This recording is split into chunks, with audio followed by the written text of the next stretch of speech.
Paco va tirar.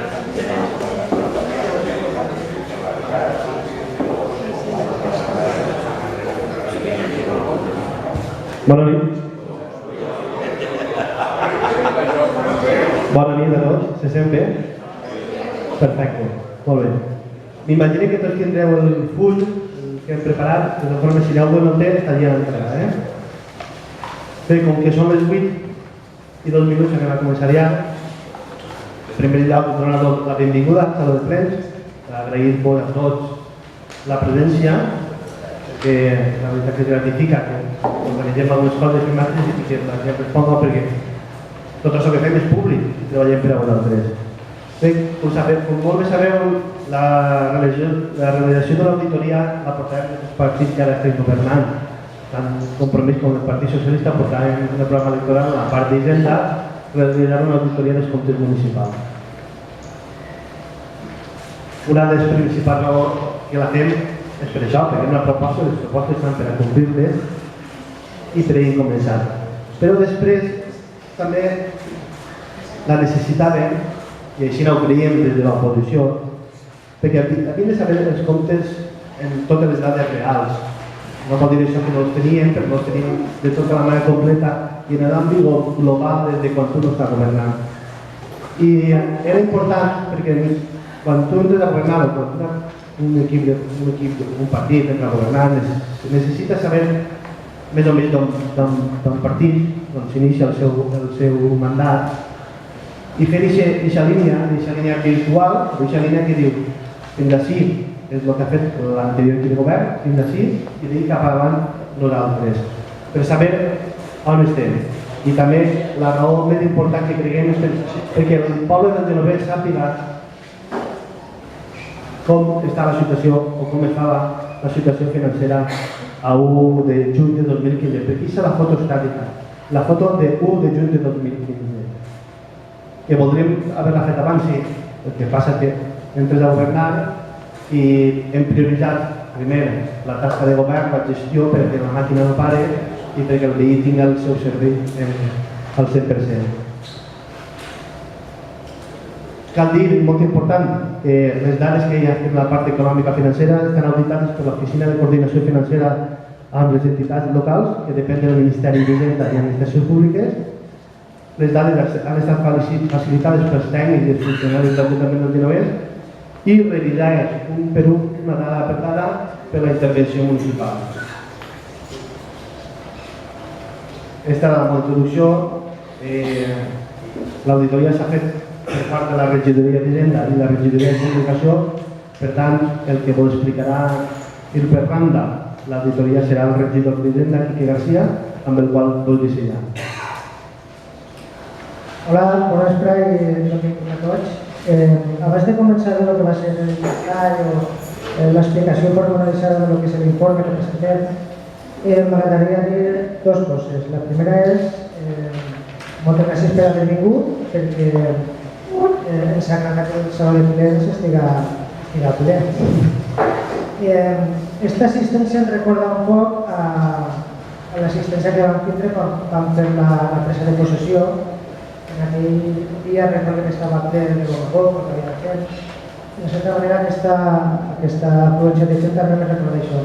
I el record és convenient, perquè volia participar-lo i comentar-lo amb vosaltres, és convenient perquè anem a parlar sobre això. Quina és la situació en la que va treure l'Ajuntament i seria de la presa de possessió. La segona cosa que volia dir és que l'auditoria es tracta d'informar, donar les dades en les que vam trobar l'Ajuntament i no és cap altra intencionalitat que la d'informar. No es tracta de confrontar o de donar opinions, sinó les dades que són tal qual i són objectives. Tampoc es tracta de cap acte de revanchisme, no es tracta de dir la valia o no valia, o no sé si simplement és donar la informació que moltes vegades des de la posició s'havia reclamat. En aquest sentit, començo ja el que és definir l'estructura de lo que és l'auditoria que presentem. L'hem basat en 4 punts, més un punt de conclusions, a mode de tancament, Els dos primers anem a parlar de deute. Primer parlar del deute bancari, un deute viu, real, existent per les entitats financeres. I comencem pel deute perquè, evidentment, és el que més, a nivell particular de totes les famílies i de l'Ajuntament, el que més ens angoixa, saber si podrem pagar o no el rebudet al banc, que el banc no perdona i si no pagues ve per tu. De res serveix viure molt bé si no tens diners per a pagar el deute i és l'angoixa que tenim i per això arrenquem el que és el deute bancari. El segon punt tractem de deute que és deute contingent, és a dir, no és un deute real i efectiu que ja tinguem però que podria tindre, donada una circumstància o un condicionament. Aquests condicionaments són demandes que han posat a l'Ajuntament de Genovés, en les que ens van trobar, i totes tenen a veure en actuacions urbanístiques. Els altres dos punts, el 3 i el 4, anem a parlar un poc no tant de deute ni valors econòmics, sinó de gestió, de com s'ha gestionat, algunes coses que hem trobat i no veig massa clares, les volem compartir, i no per això no té significació econòmica, perquè una mala gestió o un mal fet o una mala contractació podria derivar-se en un perjudici econòmic. I per això ho hem tractat en el punt 3 i 4 al final. Pel que fa al deute bancari, a l'arribada al govern ens trobem que tenim 3 préstecs. El primer és el préstec amb l'entitat Bankia de 137.000 euros, 137.232 euros. El capital que estava pendent d'amortitzar al moment de trobar dintre de l'Ajuntament és 108.000 euros. Aquest préstec va ser demanat l'any 2011 i estava destinat a pagar l'aportació municipal de la piscina coberta. No tot el cost de la piscina coberta la va pagar l'Ajuntament, molta o gran part estava subvencionada, com bé sabem tots, però sí que hi ha una xicoteta part que no estava subvencionada i es va treure un préstec per a pagar-la. Es va demanar l'any 2011 i el venciment era fins l'any 2026. El muntat del cost d'interessos a la firma del contracte són 51.422 euros. Després tinguem altres dos préstecs, que un d'ells, així en el full que vos han passat, hem anomenat préstec Montoro, es va concertar en l'entitat Banc Inter i va ascendir a 1.206.000 euros. El capital pendent d'amortitzar quan agafem l'Ajuntament ascendia a 1.110.000 euros. Per què l'hem anomenat préstec Montoro? La raó és que aquest préstec es demana en aquells moments. Els ajuntaments es veuen obligats a treure totes les factures que tenien en els calaixos, les factures que tenien pendents de pago, i eren factures de despesa corrent. No era per inversions o obres o construccions. Es veuen obligats per l'economia en aquell moment a treure aquestes factures i pagar-les, perquè era el pla de pago a proveïdors. Això fa que els ajuntaments afloren totes les factures que tenien pendents de pago. I en el nostre cas, aquest aflorament és de 1.206.000 euros que teníem pendent de pago. Entre aquestes factures que s'han pagat, així estan relacionades genèricament algunes, es van pagar factures de gas, la recollida mensual de residus i neteja viària dels anys 2008 a 2011, trofeus, copes i plaques d'activitats esportives del 2009 a 2011, càtering, dietes, factures de llum, despeses de festes dels anys 2009 a 2011, els convenis de la FIU, que són 18.000 euros cada any, de l'any 2009 a 2011. És a dir, això tot és despesa corrent, no és cap inversió, i són relatives a diversos anys que es tenien al caixó, no s'havien informat i no es pagaven. El venciment d'aquest préstec serà el 29 de maig del 2022. El cost de concertar aquest préstec en interessos sobre la quantitat contratada ascendís a 427.000 euros. Esta xifra, 427.000 euros, dona a entendre com una mala gestió no pot pagar despesa que estic generant corrent d'enguany o d'altres anys. El cost de no poder pagar això suposarà 427.000 euros en interessos. Després trobem un altre préstec concertat amb l'entitat BBVA, que puja 475.000 euros. I el concepte del préstec també és pagar deuda diversa. És el mateix cas, es va fer 2 anys abans, el 2010. I també era per atendre pagaments que no s'estaven realitzant i era despesa corrent del dia a dia. La quantitat d'interessos ascendia a 113.881 euros. Tot això comporta, que se'ls recorda aquesta baix, que el deute bancari a data de 1 de juny del 2015 ha ascendit a 1.627.000 euros. D'aquest 1.600.000 euros, pràcticament tot, que seria el 93%, no va destinat a obres o inversions, sinó, com he dit, i recalque a pagar despesa corrent. El deute per habitant ascendeix a 576,89 euros i és un deute prou significatiu, que és ara el padró municipal i per la ràtio.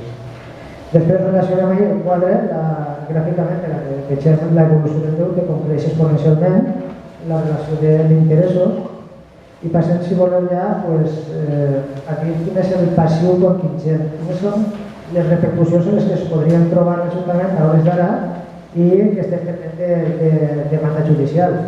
Hem relacionat dos punts, les demandes derivades d'ocupacions de terrenys al Calvari. La quantificació del perjuït de la demanda, la condemna, podria arribar a ser de 9.386.000 euros, cosa que nosaltres quan vegem encara no tenim una excavació. Estan relacionades les 3 demandes, els juzgats relacionades, no m'he informat de res més perquè tot està subjúdice, tampoc tinguem cap interès en dir com està el procediment i si han contestat o no. I per altra banda estan les demandes per la unitat d'execució número 4, que són indemnitzacions per ocupació de terreny per la piscina municipal i l'escleta infantil. L'import reclamat fins ara són 64.430. Passem, si voleu, ja a relacionar un poc informar sobre el contracte de base, perquè moltes persones ens ho van preguntar, creiem la necessitat d'informar com estava la situació d'aquesta externalització del servei de les aigües. El que hem fet és una descripció lineal en el temps de què va ocórrer durant tot el temps, perquè queda ben clar tot el que va passar. Així arrenquem que l'any 96 es va signar el contracte en el que se cedia la cessió de l'abastiment de l'aigua del clavegueram a que basa per una duració inicial de 20 anys. No obstant això, l'any 2007, quan havien passat 10 anys, més o menys, a mica del contracte, es va firmar el que van denominar el contracte, una addenda al contracte inicial. L'addenda significa afegir, significa modificar. I aquesta addenda consistia en prorrogar, sinó en fer que la durada del contracte, el termini, fos de 40 anys. Contracte des de l'any 96. És a dir, és com si diguem posar el contracte inicial 20 anys i posar-ne 40. De tal manera que el venciment del contracte serà el 22 de febrer del 2035. Això què significa? El venciment del contracte al 2035. En una firma aquest dia, el 2007, el que s'està fent és hipotecant actuacions de futurs governs, perquè així van entrar, no nosaltres, sinó molts altres governs que no van a poder disposar d'aquest bé o d'aquest contracte o d'aquest servei, perquè està ja hipotecat i firmat per a 40 anys. A canvi d'aquesta firma, d'aquest afegir 20 anys al contracte, el Gebasa es va comprometre a ingressar-nos, a donar-nos 600.000 euros, però era a canvi com a destreta, com un anticipo del superàvit d'explotació del servei, del qual està relacionat amb el contracte. D'aquests 600.000 euros que va comprometre a abonar, només hem trobat un ingrés de 576.923 euros. Falten, per tant, uns 24 o 26.000 euros. Així mateix, també es va comprometre a Gebasa a executar unes obres d'inversió d'obra hidràulica per import de 300.000 euros i a dur a terme durant 3 anys. Al entrar nosaltres per a verificar aquestes obres s'havia de constituir i crear una comissió de seguiment i control que fora paritària. I nosaltres, al entrar al govern, aquesta constitució ni s'havia creat, ni convocat, ni s'havia fet res, s'havia deixat totalment. i nosaltres ja hem posat en marxa la comissió per veure si realment s'ha fet l'obra o no s'ha fet. Això és per el que volíem comentar de Gebasa. En altres informacions parlem així, vaig a sosgallar un poc alguna informació per no fer molt avorrida la intervenció. Tingueu el paper, podeu llegir sossegadament en casa i parlem així d'un fet puntual que vam trobar respecte de la depuradora. Els ajuntaments tenien l'obligació de fer 6 controls anuals i s'ha de fer durant tot un any, clar. No val fer 6 controls l'últim mes, no tindria sentit. A l'entrar al govern ens trobem que no s'havia fet cap i comportava una sanció econòmica. Respecte de la nau municipal, vam agafar les claus, vam entrar i vam veure que no hi havia ningú control d'existència, ningú inventari. Les material adquirit, les existències estaven en molts casos per terra, sense classificar, i es va xocar un poc i per això ho vam posar. Respecte de comunicació i transparència, era un compromís nostre canviar la situació que ja notàvem que estava, i era que no es publicitaven els plenaris, no n'hi havia una web actualitzada que donava informació, l'Ajuntament no disposava d'un perfil Facebook en què connectar a través de les xarxes socials, amb la gent més jove i amb tots els veïns, i aquesta és la situació com ens trobem, que no hi havia cap interès en la publicitat ni per participar al veïnat. Respecte d'esports, hem posat així relacionant el que és el balanç econòmic de la piscina coberta de l'any 2014, que és l'últim que tenim. Relacionar o posar aquest balanç econòmic, on es comprova que és un servei deficitari, estem parlant d'un dèficit de 20.000 euros en l'any 2014. Relacionar o posar així espera que vegem, que puguem saber quina és la situació de la piscina coberta. No significa en cap moment tancar-la ni coses d'aquest tipus. Simplement és relacionar quina és la gestió econòmica que ens trobem i millorar-la de cara al futur. Hem relacionat també el que és el cost de l'auditori municipal perquè es constata i es posa negre sobre blanc quin ha sigut el sobrecost. Aquest procediment de construcció de l'auditori arrenca l'any 2007, es va aprovar en ple la realització de l'obra de la construcció d'un auditori en el municipi del Genovés. El preu de licitació va ser de 863.000 euros i es va fer mitjançant un procediment obert i per concurs. Només va haver una licitadora, que era Construcciones Francés, que el dia abans del plenari on s'anava a adjudicar l'obra va presentar un escrit a l'Ajuntament dient que renunciava a la seva postura. Això va provocar un canvi en el procediment, i ja no era un procediment obert per concurs, sinó que fonamentant en la urgència per no perdre la subvenció que anaven a rebre de 800.000 euros de la Conselleria, van fer un tràmit d'urgència i van fer un expedient de contratació de negocia sense publicitat. Qui es va adjudicar l'obra? Fomento de Construcciones i Contratas, però es va elevar el preu. On havien quedat que eren 863.000 euros, es va adjudicar l'obra per 1.155.000 euros. Al final de tot aquest periple, l'obra va acabar costant 1.667.000 euros degut a una modificació del projecte a petició de la pròpia direcció de l'obra.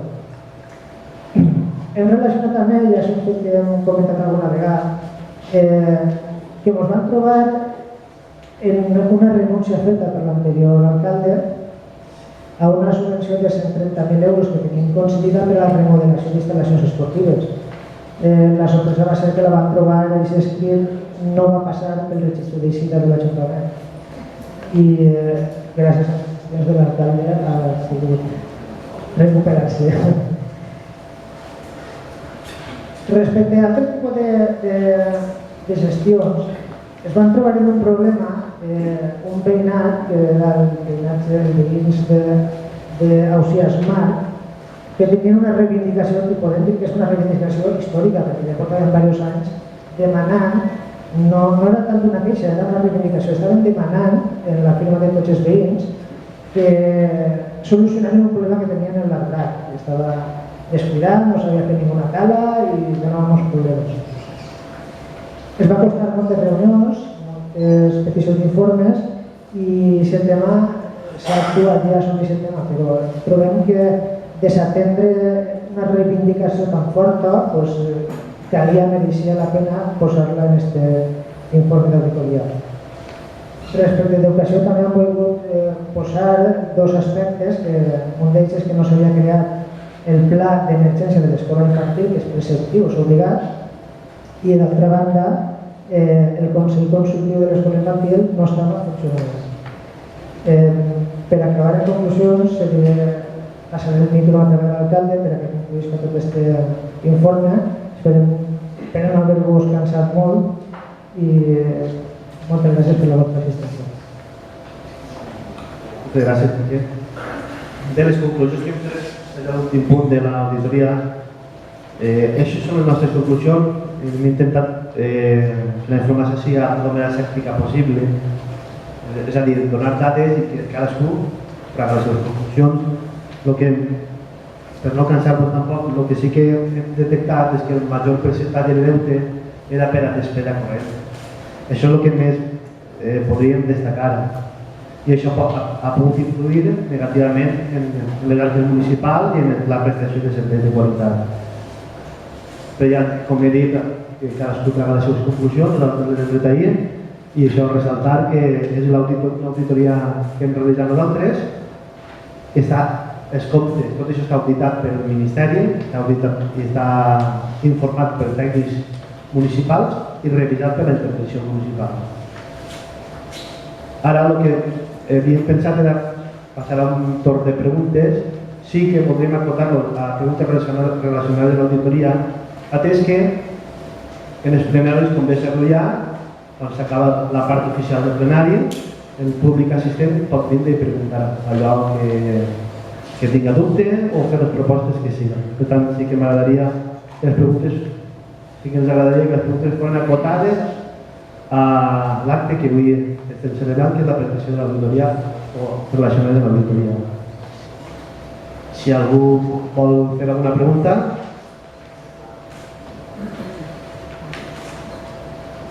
Endavant. Donat que és un assumpte molt important, jo personalment pensava que estaria tota la corporació municipal.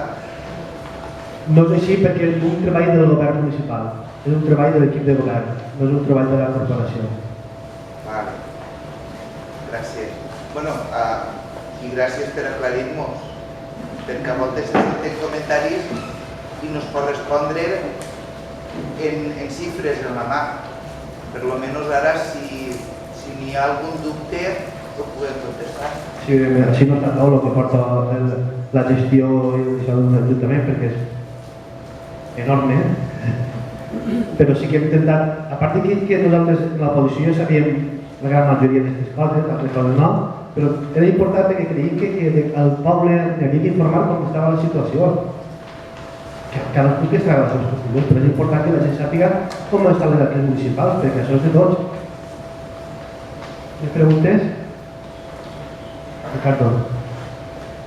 Yo estoy sentindo y degut als meus xocotes coneixements m'agradaria saber exactament, perquè moltes persones estan fent la pregunta què n'hi ha i què n'hi ha. És a dir, en quina situació estaven o estaven, ja sé que ho va explicar prou bé la veritat d'aquest document, hem començat a llegir-lo ara, a mi no m'ha donat temps de reflexionar un poquet, però crec que seria molt important, per exemple, dir, bueno, quan vam entrar es va dir, crec, en un bolletí municipal que hi ha un superàvit de 600.000 euros. Segons han llegit així, resulta que ara estem en un dèficit d'1.632.000 euros, no sé què és la cosa, no? Són coses diferents. No, però el deute. I aquests diners que es deuen, esos són els bancaris, que ja sé com ho va estar explicant, hi ha un percentatge que segurament tot ho sé. Després, dins de tot el que ho ha explicat, hi ha coses que, bueno, ho ha acabat per desgràcia. hi ha molt precaucions i moltes coses i entre tot hem de procurar a veure com es pot eixir o quines possibilitats hi ha. Perquè això va firmar el de Fedasa legalment, és a dir, aquests 40 anys, arreglar un fill de no fer el que fa falta, no podem fer el que tornar a darrere, perquè és que el poble pràcticament està hipotecat fins l'any 35. No es pot fer res, ja ho hem preguntat. No n'hi ha possibilitat. I respecte al que dius abans, una cosa és el deute, una cosa el líquid que tingués i una altra cosa són els romanents positius de tresoreria. Per això hem pogut amortitzar alguna part del deute que hem amortitzat 220.000 euros. Més preguntes? Què vols? Per aclarir un poc, perquè la pregunta està molt interessant. Quan entrem al govern ens diuen, quan li donen la demanda a l'alcalde Pere, es diuen que deixaven 600.000 euros en el continuament i que tenien un romanent de tresoreria molt positiu, que era de 1 milió d'euros, no recordo molt bé, i sí que és de veres, aquesta informació és de veres, és real. El romanent de tesoreria és un concepte comptable, no és que tingués els diners, els 600.000 euros estaven, però el que volia dir-vos és que això és de veres degut o com a conseqüència d'aquesta operació, de dir, tot el deute que tinc que pagar als meus proveïdors, ara demano un préstec bancari, poso deute, despesa corrent, la passe a deute a llarg termini, estaré 30 anys pagant amb interessos, però per això teníem el saldo bancari positiu, per això teníem el romanent de tresoreria positiu, perquè vam fer despesa corrent exigible enguany a passar-la a deute a pagar en 20 anys, en el cost, com us havia dit, de 427.000 euros. Per fer-vos la idea, la despesa corrent en el pressupost del 2014 i 2015, la despesa corrent era de 553.000 cada any, 553.000 euros. I estem parlant que el deute que traslladem a llarg termini és de 1.600.000 euros. Són diversos anys de no pagar, podríem dir. Per això és la magnitud del deute, per això volíem relacionar-la. Però per concluir, sí, el saldo bancari era positiu, el romanent era positiu, però perquè s'havia fet aquesta operació de traslladar la despesa corrent a llarg plaç. Abans que pregunte Rosa, si algú té més dubtes més endavant, o que se'm va dir, podeu concertar una cita amb nosaltres, cridant-nos, dient que sí demanada perquè la tindrem molt gustosament. També, molt clar, l'auditoria és 1 de juny de l'any 2015, 1 de juny, la situació ara ja no és igual, ja no és 600.000 euros, ara els dubtes menys. Jo més que una pregunta crec que és una afirmació perquè tot això tindrà unes conseqüències en la vostra actuació de govern. Per el que es diu, és que han fet ara de nou, què han fet? Què estan fent o què no han fet? Si no hi ha diners, doncs no es poden fer moltes coses. L'objectiu d'avui era aquesta data 1 de juny de 2015 per a que sabeu tot com s'agarra el govern i com està la situació. Més endavant informarem tota la feina que s'està fent. I conseqüències, ja va dir, des del primer moment que se va signar el préstec ja tenia conseqüències. Jo aclarir una cosa. Entonces, l'auditori es va licitar en 800.000 i pico i va costar just el doble. Tu vols dir que estan... Clar. Alguna pregunta més? Primer, Amparo, després jo. Les demandes que n'hi ha per ocupació de terrenys, de la piscina, del treball, de la guarderia, per què n'hi ha aquestes demandes? En quines condicions es va fer la piscina, es va fer la guarderia, per què n'hi ha demandes? Hi ha demandes perquè el que demanda entén que s'estan ocupant indegudament uns terrenys. Com es va fer? La realitat és un poc diferent. Nosaltres tenim un assessor urbanístic que si vol considerem una cita i ho explica millor perquè això pot comprometre la demanda que tinguem en via judicial. M'estimaria més que ho parés privat o a posteriori quan visca la demanda perquè pot comprometre aquesta demanda. El procés s'acaba d'iniciar. Joan, no apuntes sobre lo de Gebasa, no sé cómo te ve. Hasta casi 40 anys no es pot... és propietària del POU Gebasa? és propietat de l'explotació. Té la concessió sobre la gestió de l'aigua potable i la gestió d'aigües residuals. No és propietat del POU, és propietat municipal. No, però és com si fos això. I del 2035. I quan tu dius que és una norma, les normes i les lleis són els mateixos governs els que les trenquen o els que les modifiquen. Perquè ara mateix dic, el POU és del poble, no? Perquè està enfront. I jo dic, no serà més barata l'aigua si l'administra el poble que una empresa privada? On té jo? Perquè mateix jo soc de Barxeta, encara que me diuen que soc de Genovés. Però allí el poble té el seu POU i també n'hi ha Aguilers i Monsols que han volgut agafar. Però sempre ha sigut el poble.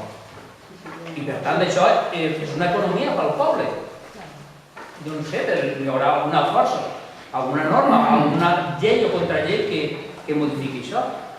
A l'assessor... Si hi ha que portar l'aigua d'un pantano allà a 200 quilòmetres, ho entendria, no?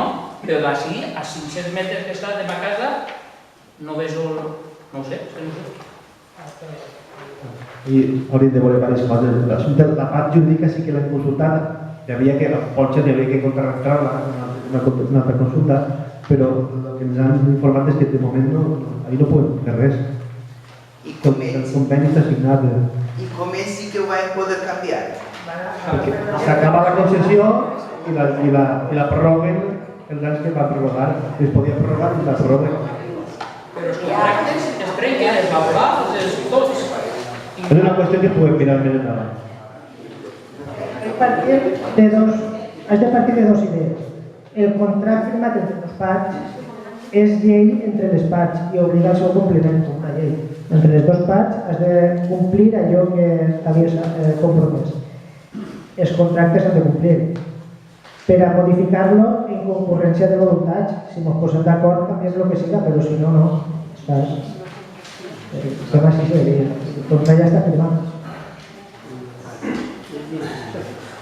Més preguntes? Sí, una pregunta. Carmen i després Carmen.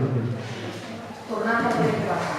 Jo pel que estic llegint així, pareix que Cabassaras no ha pagat els 600.000 euros que es va comprometer. Aquesta diferència entre que siguin 24.000 euros sí que és una quantitat important de diners. Sabeu per què? No? I saps quan la tinguem prevista quan reunim la comissió de seguiment és una de les preguntes a fer.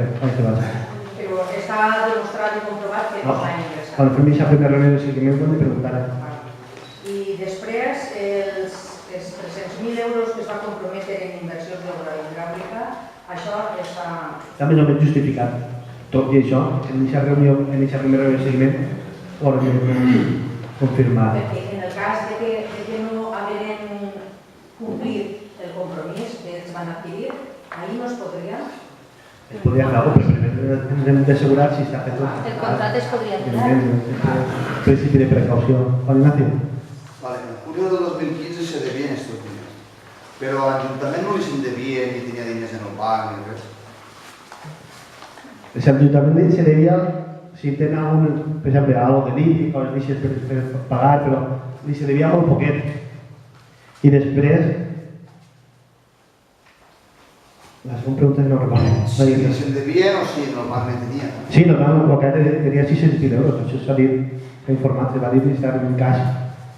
Per això hem pogut amortitzar 220.000 euros de préstecs.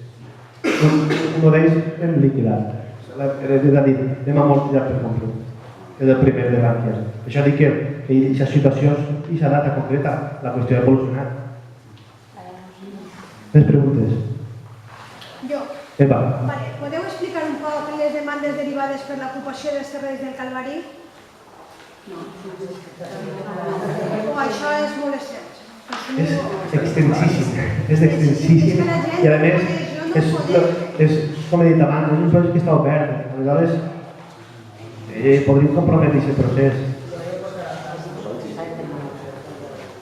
Es podria, igual podríem concertar una cita, una reunió en l'assessor urbanístic que porta aquest assumpte i explicar-lo perquè ell sí que sap el que es pot dir i el que no es pot dir. Pot ser nosaltres? Paco. en relació a la pregunta que ha fet Eva, és que el desconcert és que tots els veïns, jo primer pensava que el terreny que rodeja l'ermita, el Calvari, és propietat pública del poble. I en el seu moment es va fer un taller ocupacional, o dos, per a fer, si no recorde mal, un jardí botànic. Aleshores, la demanda ve d'això, de la família propietària, o qui és el propietari, no és el poble. El Calvari no és propietat municipal, partint d'ahir. Hi ha una part que se suposa, perquè és una de les coses que van al judici, és que hi ha una espècie de conveni entre la família propietària i l'església. I l'actuació del taller d'ocupació va ser sobre aquesta part. I hi ha un conflicte, una diferència de terrenys que s'han ocupat o no s'han ocupat, que és qüestió de la demanda, a part d'una altra cosa, un assumpte més urbanístic.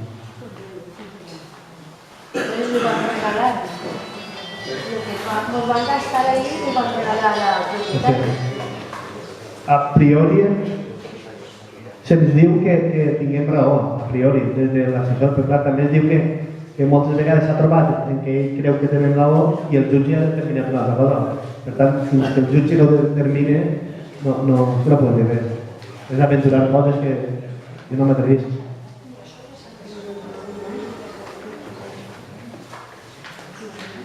Perdó. Torna a treballar a Xabassa. Quines obligacions té Xabassa? Quines obligacions? Ell porta la gestió de tota l'aigua potable. S'ample. Jo poc no ho sé. Sé que hi ha molta gent que no ho sap. A mi m'agradaria que feu una explicació, perquè hi ha vegades que sé que hi ha persones que siguent cosa i obligació de Xabassa s'han arreglat bé les coses. Si damunt que està abusant del contracte fet encara estem morals posant-li l'alfombra, crec que es devia d'explicar un poquet per dir, per mira, aquesta és l'obligació. Quan passa per una cosa dices, vingueu, parla, no sé. Ells tenen la concessió sobre tota la instal·lació pública de l'illa. Fins a la cometida de ta casa, per exemple, fins ahí ells han d'actuar. I el límit de fatxat? La cometida cap a dins i és qüestió del propietari, de la qüestió privada. Sobre tot l'ús, sobre la reparació, de la xarxa pública. Una seda perquè se n'eixi l'aigua o que siga, és que se passa per té carrer. Evidentment, sí. Claro, subsidiaríem l'Ajuntament. I de l'aigua residual el mateix, porta les dues concessions.